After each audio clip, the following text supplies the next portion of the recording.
Hey guys, got another raid guide today. Gonna go over Sludgefist. Gonna talk about tank comp, healing comp, 4 versus 5 heal, where a specific emphasis on soaking, boss movement, and the little things you should watch out for during progression on this boss. Hope you enjoy it.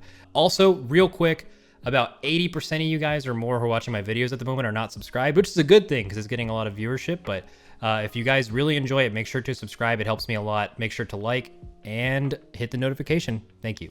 All right, so we'll talk about tank comp first. Doesn't really matter. All the classes are good. I would say maybe some of the classes that struggle with uptime on other bosses, like Shield Block specifically, maybe Death Knights having good runic power. This is a fight where that's actually really good to because there's a ton of downtime. I think it's one of the fights where people thought before the tier, like, oh, this fight's gonna hit so hard. And he does hit really hard in a short amount of time, but it ended up being a lot easier than people expected because every time you go back into the boss, you're going to have such a high shield block uptime. The times where you have to tank a boss as a Death Knight with no resources are, it's basically gone. You will be able to heal for every hit he hits you for. Same goes for a lot of other tanks. So I would say this, maybe it slightly benefits classes that are normally stronger when their resources up versus are always good. And the only other thing other than that is just to make sure as tanks that if you have a class that really benefits from being hit by the boss for like resource reasons or any other thing like that, that you do that. Healing comp, okay, obviously, the healing meta right now, you really want to be in a situation where you have a lot of paladins, priests, and shamans, disc priests specifically. I think that generally applies here, although I don't think it's as important. I think on progression, having things like barriers for when the boss hits the pillar, having spirit links for chain slams now with the nerfs is much less important. I actually think your healer comp doesn't matter nearly as much. And it also depends on whether you're 4 or 5 healing. Honestly, I could see both. I would look at your guild, and if you feel like you have 4 really strong healers and maybe your 5th isn't as strong, I would maybe run 4. And if you feel like healing in general is an issue for you, I would probably run 5. It's absolutely 4 healable. In fact, one of the VODs I'm going to go through today to show you guys is actually a 4 heal. But you just want to assign your healing CDs like you would any other fight, really. You just kind of segment them out to make sure you have coverage for most of it. For example, if you have a Venthyr Paladin, Ashen on the pole basically fully carries right until the first thing. If you're a Disc Priest, if you have 1 Disc Priest, you want to have him Spirit Shell the pull and then every Pillar Slam. If you have 2, you want him to delay on the pull and then use his ramp for his Spirit Shell ramp for the second roar in the phase. So the one that happens, the ones that happens during the chain slam. And then you just repeat that for the entire fight. Shamans, it's, just normal shaman stuff.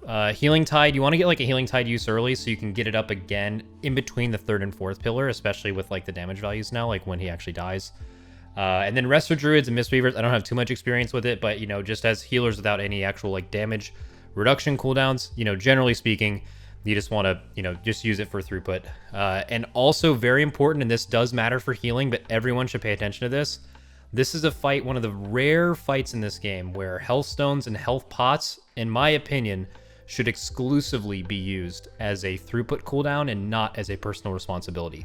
Now, especially since the chain slam dot has been nerfed, this is absolutely a fight where you'll be low, and I'll go over it in the VOD too.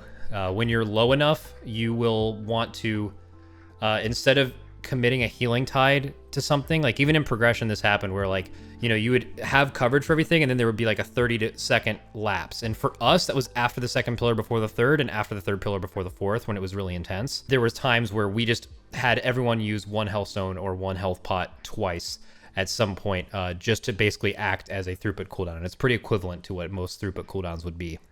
This isn't going to be the VOD we're showing later, but this is just going to show you the use of Hellstones as a CD. This is from our progression kills, so this maybe look a little similar to you all now rather than our farm kills now, which is one of which I'm going to show you. But this is why Hellstones are so valuable. So like we already talked about, there isn't a lot of personal responsibility that'll kill you on this fight. So there's no reason for you to have Hellstone for like some random ability hitting you. Like if you're getting cleaved, like you're already messing up, right? So you're just gonna not cleave and have this. So like right here, what we did in progression was we just said everyone use 1 Hellstone here if you're not topped, like literally topped, just for throughput, because as you see, we have, Spirit Shell coming up in 30 seconds, that other one. Then we have the one that just went off on the pillar, Healing Tide's up in a minute, Ashen's up in 45, Wings is up in 45. Do you see like how dry we are as healers? This is at some point in your fight, this is what your healing CDs will look like. And that's why you use Hellstones as a cooldown. So basically we have a CD, or we don't have a CD for the end of this, but we just needed to be topped enough. So you're going to see he's going to rip an Exil and a Hellstone most likely, or just an Exil. And then right after this roar, you use another one. The reason for that, again, is just you have nothing actually carrying you through this from a healer. And this is the hardest part of the fight to heal because of that, because you have such little coverage. So use Hellstones as a healing CD, assign it, call it, use it without question unless you are literally topped. And also just for healer externals, I don't think tanks need externals in this fight at all. If your tanks do, obviously go that route. I think really weak clothies, so specifically Disc Priests, I think later on in the fight, PSing them on roars is really good. At least that's what we had to do in progression. The best comp for this, in my opinion, is double Venthyr Holy Paladin, double Shaman Priest. We ran double Priest on progression, but that was only because we wanted to have PI for our DPS players, and like you kind of needed PI at that point to beat the check. Like running a Shaman over a Priest would have been fine, but like it was like really, really tight. But running 2 Shamans, 1 Priest is better now just for throughput, like by a lot. The second Priest doesn't gain as much value. DPS comp, there's a couple of classes that stand out for this, and we can actually look at logs if you'd like. This is Sludgefist at the 75th percentile. So, you know, Aflock, Feral Druid, Fire Mage, you know, any fight where there's Convoke here, it's really strong. Priest, actually, when you go up to the higher percentiles, is actually really strong for just overall damage on this fight. You know, they have like Void Torrent and like a full Insanity bar right before the amp, so like you have like double DP initially, and then you just have like decent burst in that window. And also Shadow Priest is very tanky on this fight, well, just in general as well. And then a lot of the other specs are melee, and obviously melee are a little bit farther down in general. I would suggest, and keep in mind Holy Paladins and Mistweaver Monks count as melee, to only do 4 or 6. If you want to decide between 4 or 6 melee slots in this fight, I would ask yourself this question. Do you have 4 good melee exactly, or around there, or 3 with 1 Holy Paladin? Run 4. If you feel like you have a lot of good melee, run 6. If you can get away with 6 really good melee, I think it frees up a lot of room for the ranged, and I think you'll have a lot less issues spreading over the entire encounter. But if you guys have melee who struggle, having 6 melee people, so 3 groups of 2 running out for every for every stomp, that's going to cause a lot of deaths. And I'll kind of go over some soaking strats later, but that's my thought on the melee. You can already see that, like, outside of Feral Druid, literally Feral Druid here, the melee specs are pretty weak, and Feral's basically only really that good because of Convoke. Well, and Feral's just really, really strong right now, even though you can see a comical amount of parses. PI on this fight is interesting. So it's good for a lot of classes, but a few really stand out, and it's actually one of the few fights where PI, and again, keep in mind for Shadow Priest, I'm not saying you should PI other people. If you're in your guild that's like not competing, and I was a Shadow Priest having to give away my cooldown all the time, I would probably keep it 2. I'm not saying you should, or I'm like, that's basically, I just won't make that decision for you. It is definitely optimal in a lot of situations to PI other people, although PI is great for Priest. On this fight specifically, PI has a couple of really good uses. So PIing a Fire Mage on the pull if they're under geared, so they have low haste and low crit, to only if it enables them to have combust up for every pillar and the pull. So basically talk to your Fire Mage, don't give him PI for 1 pull, and see if he consistently gets combust up for the first one. If he doesn't, in my opinion, that's the best PI in the fight. If he does alone, I don't think PI and Fire Mage is good on this fight, or as good. I would give it to your Unholy DK on the pull, but only on the pull. On the 2-minute mark, I would either use it on yourself or use it on a Hunter with True Shot on the second pillar, or a Ret with Wings on the second pillar. And then it comes up again on the 4th pillar during Lust. Affliction Lock is the best, in the 12-second window, is the best power infusion on this fight for specifically the 4th. So your PI usage correctly on this fight could include, although it is not bad on Priest, and as you can see, Priest is actually like a top 5 class in this fight overall, but PI will amplify their damage amps much more than it will you. So Athlock on the 4th pillar specifically, PI is just very, very strong, so I would use it there. Second one, pick a 2-minute class or yourself, and then on the pull, I would use Unholy DK with Army, because that's where they army. And general DPS cooldowns, if you guys are 3-minute classes, it's very normal. So like Moonkin, Lock, very normal to use them on 1st and 4th. 2-minute classes are usually pull 2 and 4. It used to be an argument to do 1, 3, and then when it charges into the wall at the end. Realistically, you're not going to have the boss charge into the wall at the end now, unless you're really behind on damage, especially if you're 4 healing. So I wouldn't really plan for that. I think you can have the boss dead before that with good cooldown planning. So if you're asking yourself, we're really close to hitting the wall at the end, I would actually recommend moving your cooldowns to the earlier portion so you never have to actually learn that in progression. It's possible you could skip it entirely. All right, so now we're going to move on to soaking. In fact, I think this is the thing that most guilds will do wrong. And so I'm going to go over soaking, and then I'm going to go over boss movement, and then I'm going to go through the VOD and tell you like tips and tricks, some weak cores I use and why. But basically this is how we soak it. The boss charged into the first pillar. We simply have all ranged that aren't one of the specified people soak this one. Actually, before I go into that, let me just tell you the exact thing. So you can have 2 singular people soak an entire thing by having them both soak the big one and then split up and soak the 2 small ones. We have our tanks do this. I would not recommend you all do that.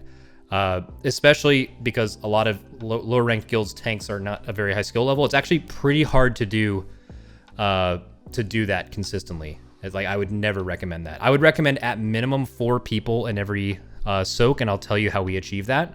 Okay, so let's just say you're running 4 melee for now. You would have your 4 melee go here. You would have all ranged that aren't the specified people go here.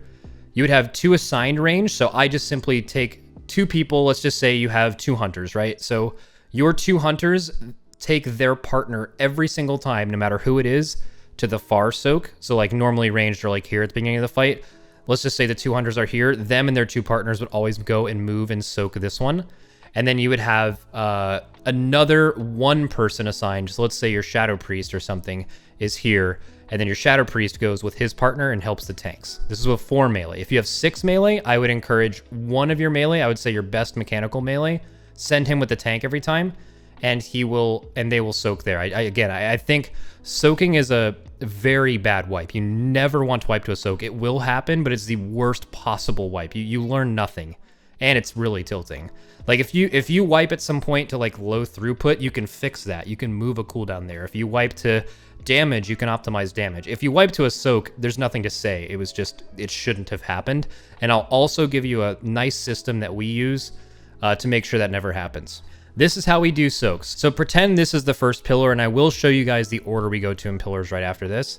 But this is how we do it. So imagine this is 1 pillar. This is generally how we do it. Although our ranged, usually you'll have 6 to 8 ranged here, depending on your strat. They usually stand near the middle and it's fine.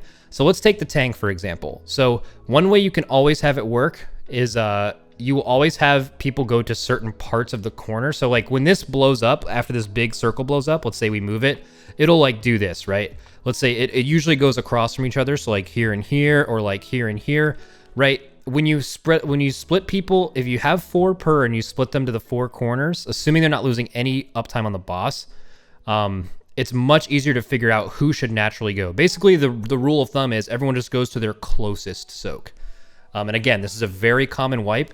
And if you guys don't treat it as seriously, and you guys just have everyone up to the front hitting the boss, and then like you don't have someone assigned to go to the back, what can happen is like you'll all soak in the front here, and then like you'll get this, right? And you'll all be stacked on each other, and then like you'll have a wipe because everyone just goes to this one for 1 pull, and it's a very slow, or it's a very fast reaction time. So again, this is the worst wipe to have because you don't learn anything. And I think a lot of guilds make the mistake of, okay, there's a damage amp, I need to like tunnel during this. Allow yourself to wipe to damage before you put yourself in a situation where you're constantly missing soaks. Like if you have to tunnel during these, sure, but I'm telling you with the gear you have now, you don't.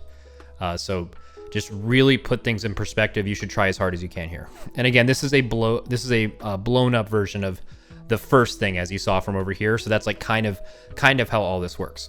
And for melee, I don't think a melee should ever go to the back here. Like melee should want uptime. So if you have like 1 Mistweaver or Holy Paladin, have them prioritize back ones, but you know, your melee will get a handle on it over time. All right, so here's what we do for boss movement. There's plenty of ways to move around the room. I'm just going to show you ours, and then you'll also see it again in the video. So we have the boss here, tanks against the wall, melee here. So if there's like 3 melee groups or 2 melee groups, simply you guys are moving out of stomps like this. The tanks are moving out here. Sorry. The tanks are... Oh. Okay, tanks are moving out here.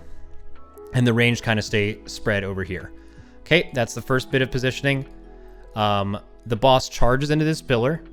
You guys do damn, you do the soaking thing we just talked about. The boss then goes over here. Tanks go here, melee against the wall. Ranged are then going to spread over to like the middle area with healers. Although if you can preserve some space over here with your partner, that's great. But if not, you can start making use of the middle of this room. You do the couple of stomps. Melee, prefer, again, at this point in the fight, you're going to be kind of dictated where you run out based on rubble. And I will say, do not be afraid to run over an existing rubble pile if it means to make things easier. Obviously, don't stand in one falling ever.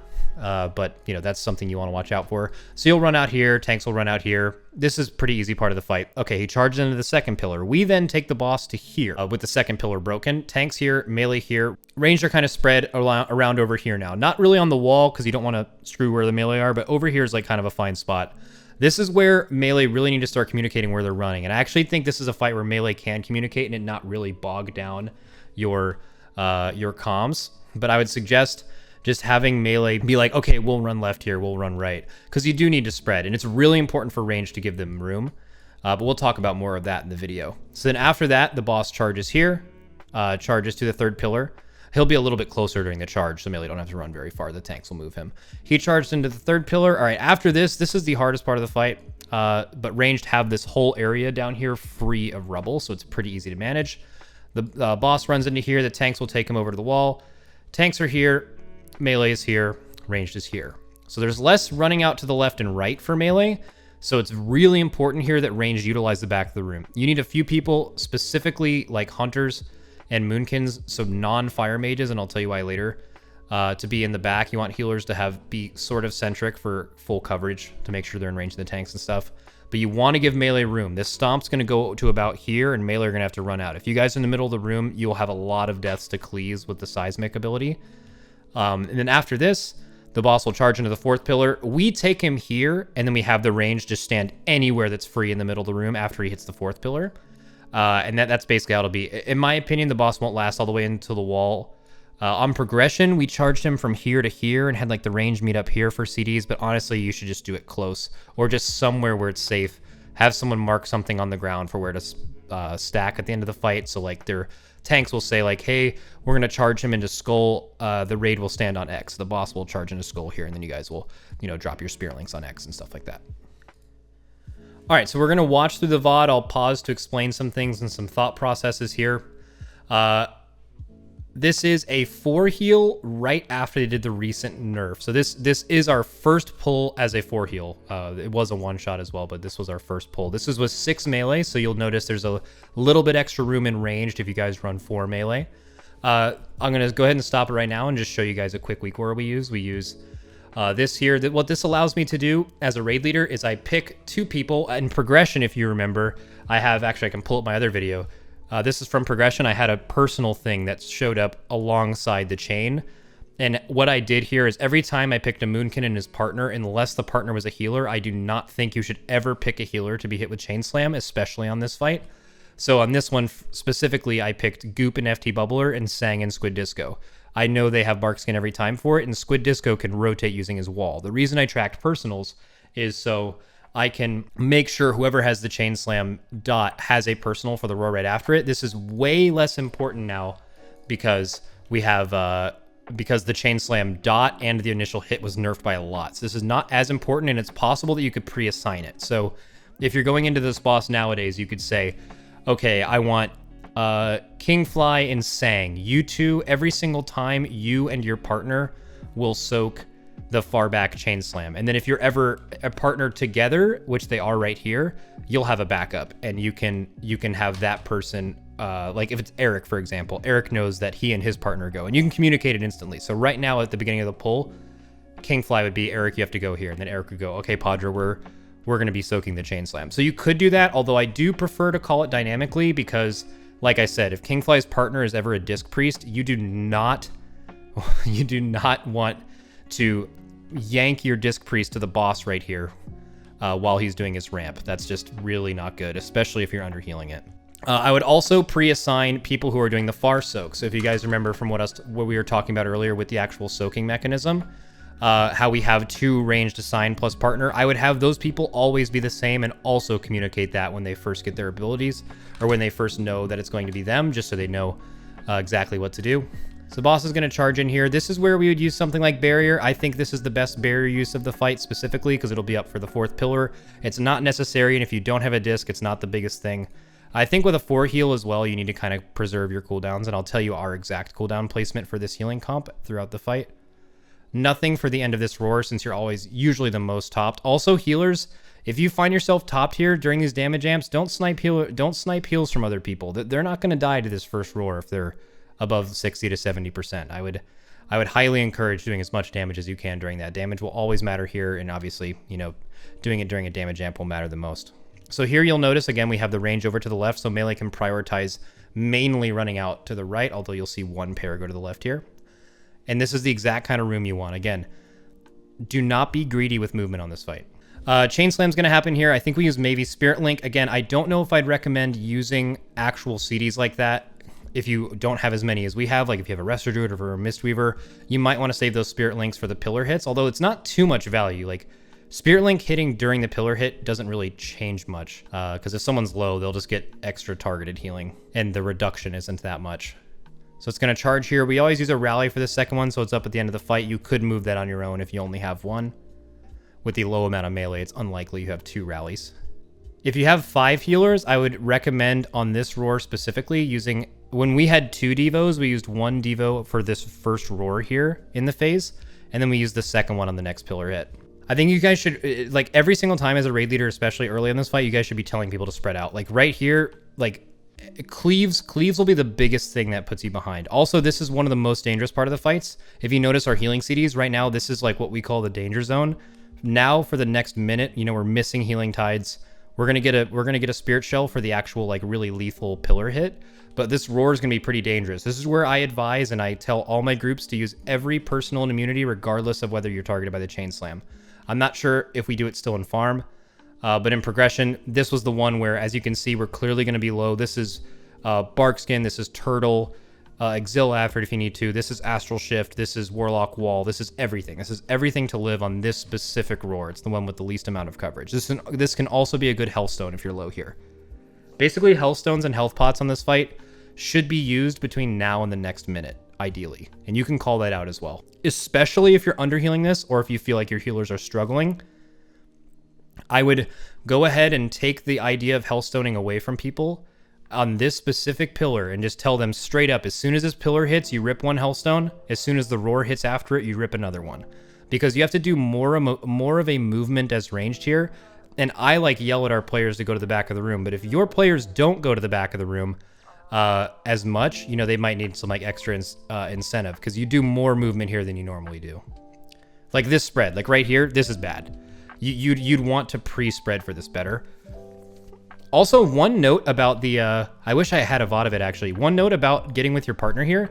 You don't actually have to get to them right away. As you see, you don't get chains until now. If I rewind it by a couple seconds, look how long you have to get to your partner after or before you actually need to spread. Like it hits 3, 2, 1. So it happens like a couple seconds after. So if you wanted to and you couldn't quite get to your partner, you could wait and then have them go to you. All right, so now here's the important chain slam. We sack these. You can do them now. Because as you see, like look, everything's starting to come up. You know, we're about to have Ashen up. We're about to have Avenging Wrath. We're about to have Healing Tide. We're about to have everything, right? So everything you would need to live here, you definitely could keep chain slam people alive after the nerf. But if you do have bops, I would recommend bopping this one specifically. Very important. Do not have your fire mages in the back of the room. They will not die with the chain slam. They will proc cauterize. If you have shamans with Ankh up and you only, so let's say you only have 1 paladin, have your shamans in the back of the room. And you can actually, even if they're not of the same pair, usually you assign 2 pairs to go to the back and you should never have a fire mage in it. You can actually have multiple pairs go to the back if you can bait it. If you want to bait it on certain people, because it doesn't necessarily pick the last 2 pairs. Like, let's just say, for example, on this editor, if you have all of the people here, right? The boss is here, tanks are here, and you have all your ranged in the back. Let's say you have like a hunter, you have a shadow priest, you have a warlock, you have an Ellie shaman, and you have like a couple, and you have like a resto shaman, like another Ellie shaman. Let's just say like these two people are chained. So the hunter is chained with this shaman, the priest is chained with this shaman, the warlock is chained with this shaman, and you have like 3 shamans and you really want to bait it on someone with Ankh, you can have them be in the back side of the room. You can have 3 chain pairs as long as the shamans are 3 in the back, and like you have, you know, random like warlock and mage here. You know it won't pick the mage if he's in front. It's going to pick one of the 4 back people, not one of the back 2 pairs, if that makes sense. So you can try to bait it on an Ankh if you can. I believe also if you gave them a strong enough personal, you could probably Ankh totem someone as well through that. So if you wanted to, in a 5 heal scenario especially, run Ankh totem, you might actually be able to save a res that way as well. After this, in this VOD specifically, I think we kill him during the 4th thing. I don't know if this one, it doesn't really matter if this is your strat or not. And again, do not be afraid of pushing him below 30 before this point. The only thing in the entire fight it works on, to my knowledge, is the boss's melees and his roars.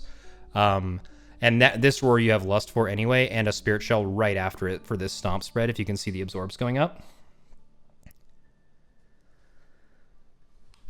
And I think we kill him in this last thing. This is the last one, is where we change where people soak. So back before, when I was showing you guys the soaking, we have all ranged here, range plus partner. That's true for all of these, right? So you could move all of this diagram to 1, 2, and 3. On 4, it actually changes. On 4, we have our tanks who are pulling it through soak here. We have our melee soak here. We have our main ranged pile soak here. And we have the 2 ranged plus partner soak there. And you'll see that play out here.